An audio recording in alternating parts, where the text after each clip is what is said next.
Olá!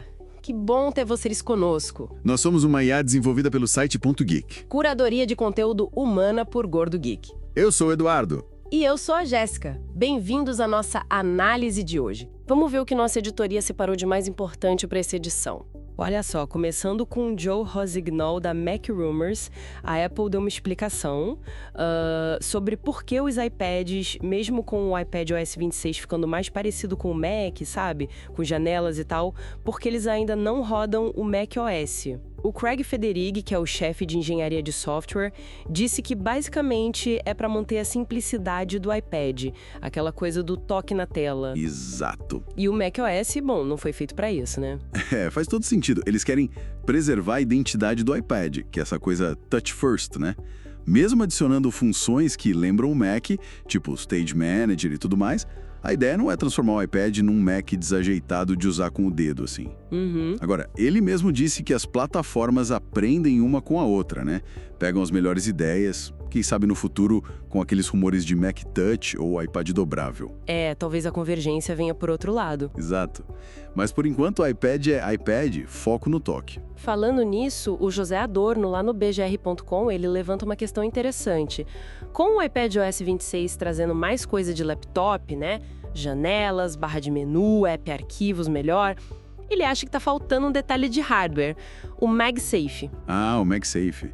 Mas não do iPhone, né? Não. Aquele original do Mac, sabe? O conector de energia magnético. Ele até sugere que podia vir integrado no Magic Keyboard. Olha, que ideia boa. Para carregar de um jeito mais seguro, mais prático, principalmente se você tá usando em lugar público, né? Evita tropeçar no fio e derrubar tudo. Com certeza. É uma discussão válida, essa de o hardware acompanhar o software. Se o iPad está ficando mais pro, mais parecido com um notebook em funções, por que não trazer conveniências de hardware também? O MagSafe antigo era genial para isso, para segurança. E num iPad Pro que muita gente usa como substituto de laptop fora de casa, faria uma bela diferença, viu? É uma ausência notável mesmo. Sim. Mudando um pouco de assunto, vamos para as betas pós-WWDC 2025. O Ben Lovejoy, do 925 Mac, ele faz um alerta importante. Quando é seguro instalar essas versões beta do iOS 26, iPadOS 26 e tal nos nossos aparelhos principais? Ah, essa é a pergunta de $1 milhão todo ano depois da WWDC, né? Pois é. E a recomendação principal dele é bem direta. Nunca instale a primeira versão beta para desenvolvedores num dispositivo que você depende no dia a dia. Jamais. O risco é altíssimo. Apps de cruceiros podem não funcionar, travar. E até os apps da própria Apple podem ter bugs sérios, né? Exatamente. É fundamental lembrar. Beta de desenvolvedor é para desenvolvedor testar, adaptar os apps deles. Para o usuário comum, é preciso ter paciência. O artigo até sugere que, mesmo as primeiras betas públicas, podem ser problemáticas, porque aí mais gente começa a usar e... mais bugs aparecem. Isso. O ponto ideal, talvez, para quem quer muito testar, seria esperar a segunda beta pública. Mas ainda assim tem risco. E a regra de ouro que ele reforça: backup completo antes de qualquer coisa. Sempre. Sem backup, nem pensar. E para quem não tolera falha nenhuma, o mais seguro é esperar o lançamento oficial, a versão 0.0 ou até a 1.1, né? Para garantir. Com certeza. Agora vamos para a inteligência artificial. Uma notícia do Financial Times, por George Hammond. A Meta fez um investimento pesado. Bota pesado nisso. Quanto a Meta está correndo atrás nessa área de IA? A fonte até menciona que a divisão de IA deles vinha assim, decepcionando um pouco, que o Llama 4 não atingiu as expectativas em alguns benchmarks. Então, esse movimento faz todo sentido. Contratar o Wang e investir pesado na Scale AI significa duas coisas cruciais: trazer talento de ponta para dentro de casa e, talvez mais importante ainda, garantir acesso a dados de treinamento de altíssima qualidade. Dados bem rotulados são essenciais para treinar modelos de IA mais potentes. É uma tendência clara no Vale do Silício, né? A Microsoft fez algo parecido com a Inflection AI, o Google com a Character.ai. A corrida pelos dados e pelos cérebros da IA tá a todo vapor. Com certeza. Dados bons valem ouro hoje em dia. E falando em estratégias nessa corrida, olha essa do Olhar Digital, matéria do Alessandro de Lorenzo.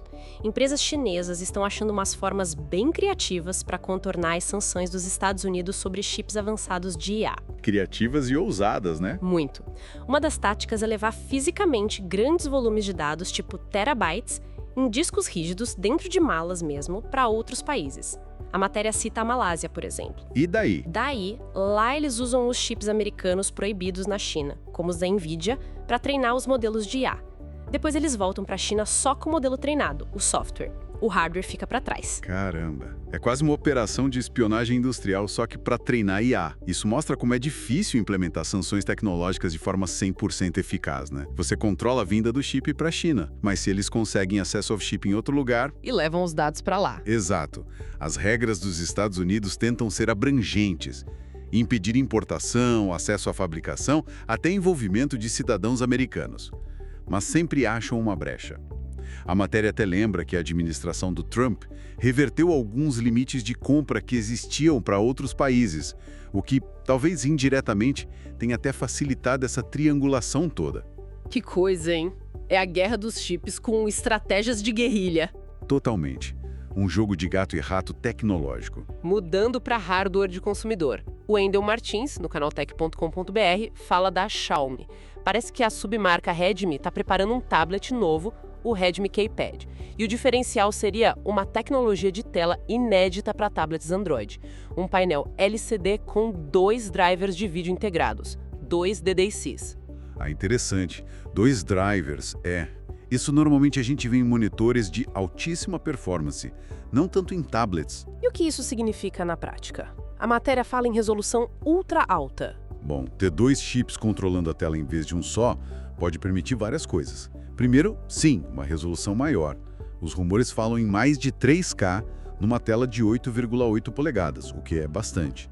Mas também pode significar melhor brilho, cores mais precisas, talvez uma taxa de atualização mais alta, especulam até 165 Hz. Uau! Para jogos seria ótimo. Exatamente. E potencialmente um melhor gerenciamento de energia e até um design mais fino, porque você otimiza a eletrônica. Se isso se confirmar, posicionaria esse Redmi K-Pad como um aparelho bem premium, talvez com foco em games mesmo. Faz sentido, ainda mais se for lançado junto com um celular Redmi K80 Ultra, como especulam. Pois é, vamos ficar de olho. E agora uma boa notícia aqui do Brasil. Fernando Paiva, no Mobile Time, noticiou a inauguração de 2 laboratórios super importantes lá no CBPF, o Centro Brasileiro de Pesquisas Físicas, no Rio, um de tecnologias quânticas e outro de inteligência artificial para física, o Lab IA. Que excelente notícia! Investimento em ciência de ponta aqui no país. Sim, e foi um investimento considerável, 65 milhões no total, com dinheiro da FINEP, da Petrobras e do Ministério da Defesa. Isso mostra um alinhamento estratégico, né? O laboratório quântico vai focar em áreas-chave, computação quântica, comunicação quântica, inclusive integrando a rede Rio de comunicação quântica. E sensoriamento quântico também, buscando desenvolver tecnologia nacional, como os chips quânticos. Exato. E o Lab IA, por sua vez, vai explorar 2 frentes muito interessantes.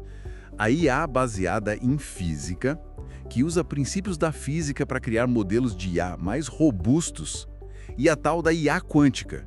Que seria aplicar algoritmos de IA em computadores quânticos, é isso? Basicamente, é usar o poder da computação quântica para resolver problemas de IA que hoje são intratáveis.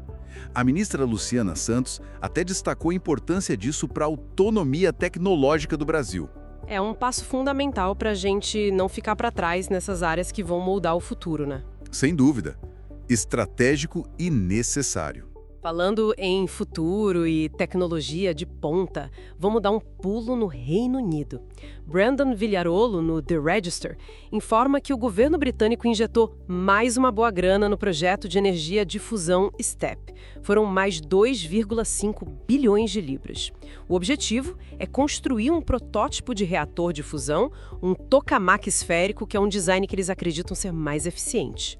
2,5 bilhões de libras é um aumento gigantesco em relação ao investimento inicial, que era de uns 220 milhões em 2022.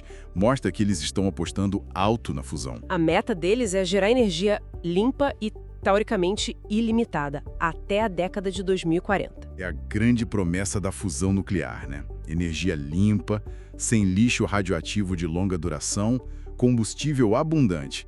Mas o artigo do The Register levanta um ponto importante. Apesar do dinheiro novo, o projeto STEP parece ainda estar bem no começo.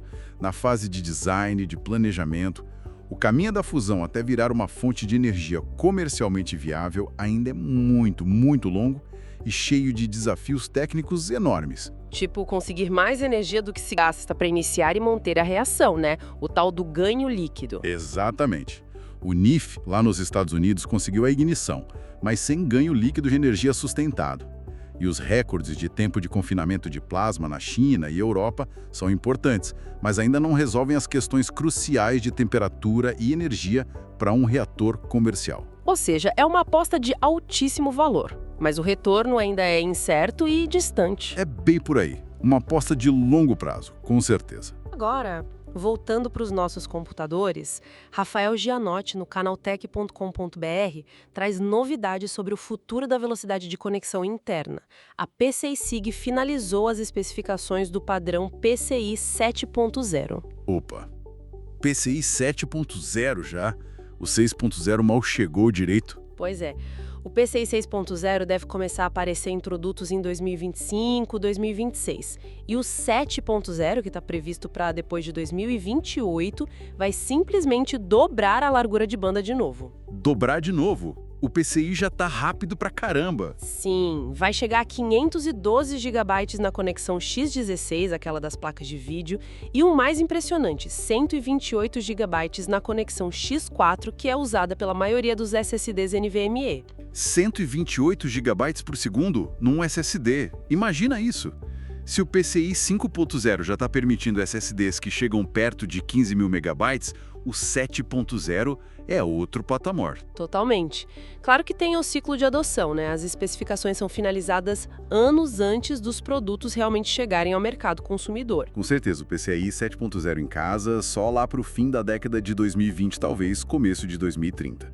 Mas é bom ver que a tecnologia está avançando para dar conta das demandas futuras de IA, jogos cada vez mais pesados, edição de vídeo em resoluções malucas. Prepara o bolso para quando chegar. Ah, isso sempre.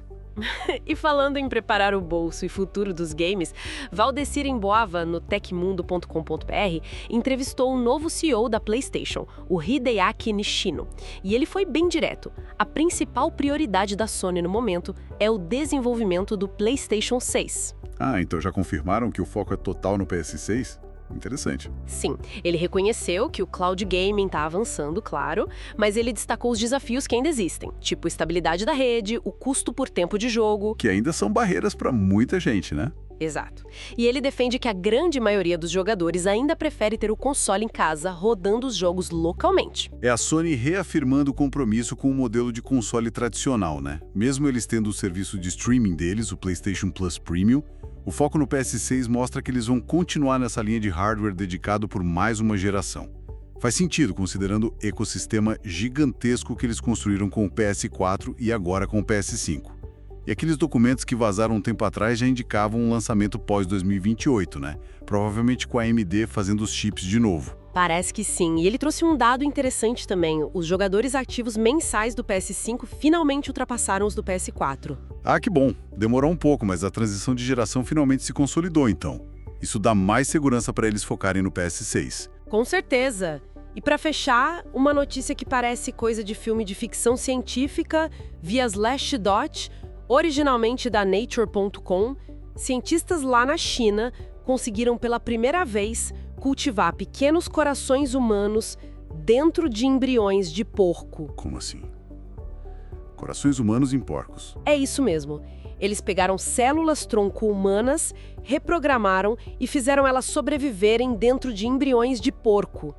Esses embriões tiveram os genes responsáveis pelo desenvolvimento do coração suíno desativados, sabe? Entendi. Criaram um espaço para o coração humano se desenvolver. Isso. E deixaram esses embriões quiméricos se desenvolverem por 21 dias. E o que aconteceu? Eles observaram a formação de estruturas parecidas com corações, do tamanho da ponta de um dedo, mais ou menos. E mais incrível, Essas estruturas continham células humanas que eles marcaram para brilhar, para poder identificar, e começaram a bater. Caramba! Mini corações humanos batendo dentro de um embrião de porco. É um avanço impressionante na área de quimeras humano-animais. Muito, né? Claro que é super inicial, embrionário mesmo, mas o estudo que foi apresentado numa conferência importante de pesquisa com células-tronco é visto como um passo bem significativo. Naquela direção de longo prazo de, quem sabe, um dia, conseguir cultivar órgãos humanos completos em animais para transplante. Seria uma revolução para resolver a falta de doadores de órgãos. Uma esperança, né? Mas ainda tem muita pesquisa pela frente. Muita. Questões éticas, técnicas, mas o avanço é inegável. Bem impressionante mesmo. Esperamos que essa nossa discussão detalhada tenha sido útil e, claro, interessante para quem nos ouve. E se você gostou, não esquece. Deixa seu comentário, curte, compartilha com os amigos. Isso ajuda muito a gente a continuar trazendo essas informações e análises. É isso aí. Muito obrigado pela companhia e até a próxima. Tchau!